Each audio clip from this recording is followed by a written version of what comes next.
Net পরীক্ষার প্রশ্নপত্র ফাঁস এবং বেকারত্বের সমস্যা নিয়ে আন্দোলনের ডাক দিয়েছে যুব কংগ্রেস। বৃহস্পতিবার কংগ্রেস ভবনে সাংবাদিক সম্মেলন করে এ কথা জানান যুব কংগ্রেস নেতৃত্ব। তারা জানিয়েছেন, 5 দফা দাবিতে আগামী 15 জুন আগরতলায় বিক্ষোভ কর্মসূচি পালন করা হবে। সেই কর্মসূচিতে দিল্লি থেকে শীর্ষ নেতৃত্ব আসার কথা রয়েছে। এদিনও নিত্য প্রয়োজনীয় জিনিসের মূল্যবৃদ্ধি, বেকারত্বের সমস্যা ও শিক্ষা ব্যবস্থা নিয়ে সরকারকে কাঠগড়ায় দাঁড় করান যুব নেতৃত্ব। সাংবাদিক সম্মেলনে যুব কংগ্রেস সভাপতি Nilkamal Saha, senior vice president Rakesh Das উপস্থিত ছিলেন। আমরা শুনবো ঠিক কি জানাচ্ছেন, কি অভিযোগ রয়েছে তাদের। আগামী 15 জুন ত্রিপুরা প্রদেশ যুব কংগ্রেসের পক্ষ থেকে এক যুব বিক্ষোভের সূচনা করা হচ্ছে।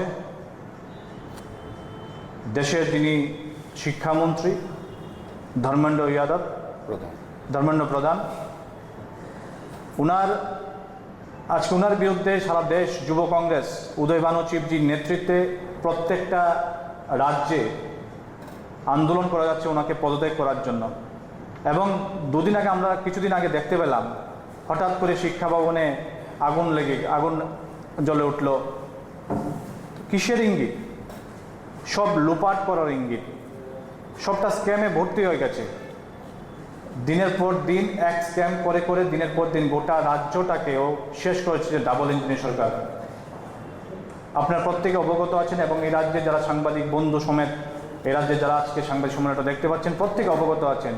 ত্রিপুরা রাজ্যে 500-র উপরে বিদ্যালয়গুলি, সরকারি বিদ্যালয় বন্ধ হয়ে গেছে এবং লাস্ট ডাটা অনুযায়ী ত্রিপুরা রাজ্যে একজন শিক্ষক দিয়ে 480টা স্কুল চালানো হচ্ছে, একজন শিক্ষক দিয়ে। তাহলে শিক্ষক কোথায়? ত্রিপুরা রাজ্যে প্রচুর বেকার বসে আছেন, প্রচুর যুব ভাইরা কোয়ালিফাইড চাকরি করার জন্য।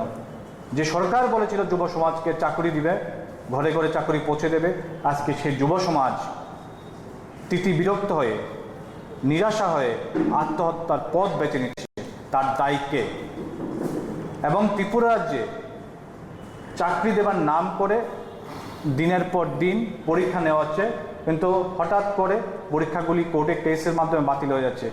পরীক্ষা যদি নিতে হয় সঠিক পরিকাঠামো মেনে নেওয়া উচিত। নাম কাও আসতে কোনো কিছু করাই উচিত না।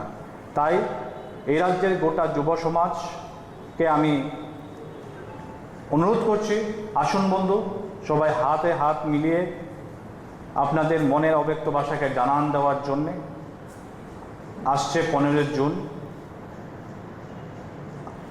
যুব কংগ্রেসের এই আন্দোলনে সামিল হয়ে আপনাদের অধিকারটুকু আপনারা আদায় করে নিন।